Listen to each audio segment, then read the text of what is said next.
현재 대한민국에서 가장 나이가 많은 현역 원로 배우인 이순재는 60여 년이 넘는 세월 동안 100여 편의 영화와 본인조차 셀 수 없을 정도로 수많은 드라마에 출연했는데요.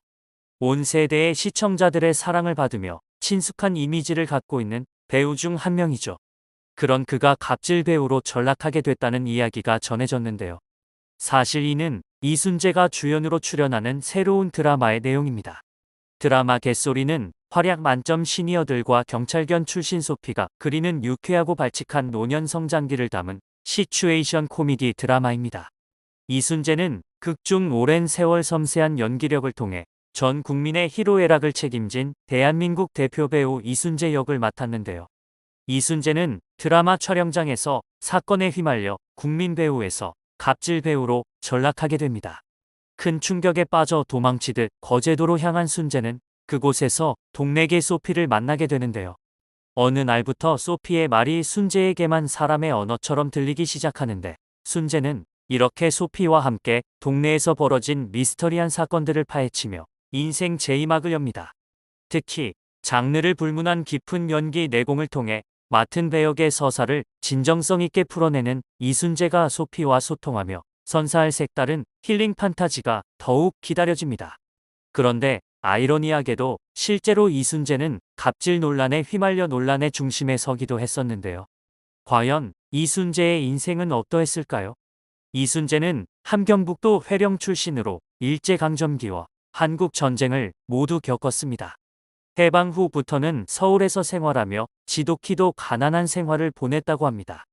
한국전쟁 때 가족과 충청도 쪽으로 피난을 간 뒤 이순재는 대전고등학교에서 청강생으로 2년 동안 공부를 했습니다. 그리고 이때 연극을 처음 시작하게 됩니다. 서울고등학교를 졸업한 이순재는 원래 정치학과에 들어가려 했으나 떨어지는 바람에 철학과로 원서를 넣어 재수하여 서울대학생이 됩니다. 1956년 대학 연극 동호회에서 연극 지평선 너머를 공연하며 배우로 데뷔하였는데요. 1957년 대한민국 최초의 텔레비전 방송국인 대한방송의 드라마에 간간히 출연하며 TV에도 데뷔하였습니다. 이후 1962년 KBS의 첫 TV 드라마인 나도 인간이 되련다에도 출연했기 때문에 그의 연기 인생은 대한민국 텔레비전 드라마 역사의 처음부터 맥락을 같이 한다고 봐도 무방합니다. 그러다 1964년 동양방송 공채 1기 탤런트로 입사해 본격적인 텔레비전 연기에 들어가게 됩니다. 그런데 라디오 드라마 삼국지를 녹음하던 중 하마터면 큰 사고를 당할 뻔하는 일을 겪기도 합니다. 이 당시에는 녹음실에 무지향성 마이크 하나밖에 없어서 라디오 드라마 방송 때는 배우들 바로 옆에서 효과음을 넣어야 했습니다. 그런데 삼국지 녹음 당시 음향 스태프가 옆에서 시칼로 칼싸움 효과음을 내던 중 시칼에서 날이 빠져서 이순재의 목덜미를 스치고 날아가 벽에 박혀버렸습니다.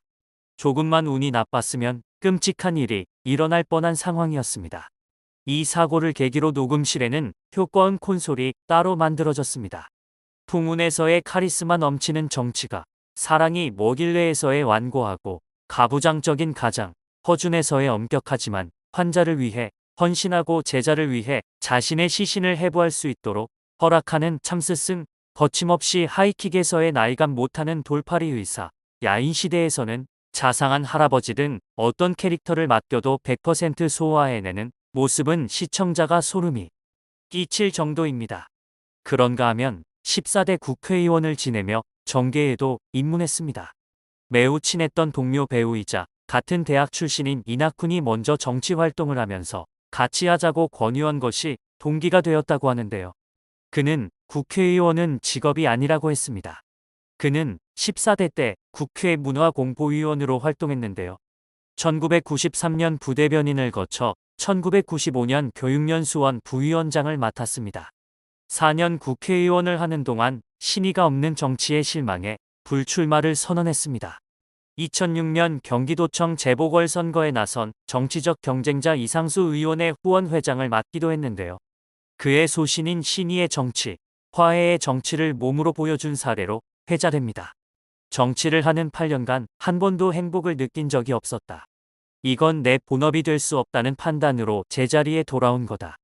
관료든 정치를 하든 연예인이든 주어진 위치에서 국가에 기여하는 방법은 여러 가지가 있다. 개인의 영달을 위한 출세라면 가치가 없다. 나는 정치보다 연기자로 사회에 이익을 하는 것이 옳다고 생각했다. 정치에 나선 동기도 내 의지보다 타의에서 비롯됐다. 항상 먼저 모범을 보이는 자세로 후배들의 존경을 받고 있습니다. 배우 김영철과의 일화가 유명한데요. 김영철은 본래 드라마 제작진들 사이에서 자신의 악명이 대단했다고 밝혔습니다. 연출 과정에서 PD의 디렉팅에 맞서는 건 물론 대기 시간이 길어지면 촬영을 거부하고 귀가해버리는 경우도 흔했다고 하죠. 덕분에 PD 이하 드라마 제작진은 이런 김영철을 달래기 위해 대부분의 촬영 현장에서 1순위로 촬영을 해줬습니다. 그런 이유로 드라마 업계에서 대단한 악평을 듣는 처지가 됐는데 큰 깨달음을 얻고 자신의 행동을 고치게 된 계기가 바로 드라마 공주의 남자에 출연하면서라고 그는 전했습니다. 현역 배우 최고참인 이순재가 무려 5시간 동안 기다리고 있으면서도 아무 불만 없이 묵묵히 자기 순서를 기다리는 것을 보고 무척이나 큰 부끄러움을 느꼈다고 합니다. 저런 대선배도 다른 배우들을 위해 자기를 희생하는데 지금껏 자신의 편의만 우선시 해왔던 행동에 그는 큰 반성을 했습니다. 이순재는 꼰대가 되지 않기 위해서 능동적으로 참여해야 하고 어른 행세하려고 들지 말아야 한다라고 이야기합니다. 그런 그가 어느 날 갑자기 갑질 논란에 휘말리게 되는데요. 이순재의 전 매니저가 회사와 이순재 가족으로부터 머슴 취급을 당했다고 폭로한 것입니다. 전 매니저는 2019년 3월부터 매니저 생활을 시작했는데 업무 시작부터 집 쓰레기 분리수거, 신발 수선 등 잡다한 심부름을 했다고 주장했는데요. 또한 고용계약서를 쓰지 않고 업무를 시작했다고 했습니다. 결국 매니저는 2달 만에 해고를 당했고 근로계약서를 쓰지 않았기 때문에 법적인 보장을 받을 수 없었는데요. 특히 이순재 부인의 폭언이 큰 충격을 주었습니다. 그는 이순재 부인에게 멍청하고 둔하다, 머리가 안 돌아간다 등의 막말을 들었다고 주장해 네티즌들의 분노를 샀습니다. 이순재의 소속사는 보도 내용은 많은 부분이 사실과 다르게 왜곡, 편파 보도되었다며 배우의 명예를 손상시켰다고 보고 엄정한 법적 대응에 나서겠다고 밝혔는데요. 하지만 이순재는 소속사의 입장과는 다르게 법적 대응은 하지 않겠다고 전했습니다. 이순재는 인터뷰를 통해 보도 내용과 관련해 아쉬운 부분도 있지만 나는 살면서 법적으로 뭘 해본 적이 없는 사람이라 법적인 문제로 가고 싶은 생각은 없다고 밝혔는데요. 그는 원인 제공은 우리가 했고 상대방은 젊은 사람이기 때문에 법적으로 안 했으면 좋겠다는 게 내 생각이라며 전 매니저의 바람을 들어줄 용의가 있다고 덧붙였습니다. 전 매니저는 이에 그치지 않고 또 다른 녹취록이 존재함을 밝혔는데요. 그러면서 이순재의 스케줄 이외에도 이순재 부인이 장을 보러 가야 한다고 잡았고 이순재도 사과 대신 지금까지 다른 매니저들은 다 해왔는데 왜 너만 유난이냐는 식으로 말했다고 억울함을 내비쳤습니다. 이후 이순재는 동료 연기자 여러분과 특히 배우를 꿈꾸며 연기를 배우고 있는 배우 지망생, 학생 여러분께 모범을 보이지 못해 너무나 부끄럽고 미안하다.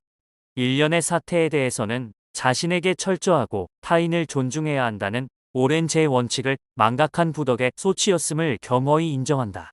전 매니저와 통화하며 그의 이야기를 충분히 듣고 공감했으며 사과를 전했다. 전 매니저가 언론에 제기한 내용이 맞고 그분께 진심 어린 사과를 전한다 라고 입장을 발표했습니다. 이후 전 매니저는 이순재의 사과를 받아들인다는 입장을 밝혔고 그렇게 갑질 논란 사건은 마무리됐습니다. 이순재의 배우 인생에 큰 금이 갈 수도 있었던 논란이었지만 그는 어른답게 자신의 잘못을 인정하고 피해자에게 진심 어린 사과를 전했습니다.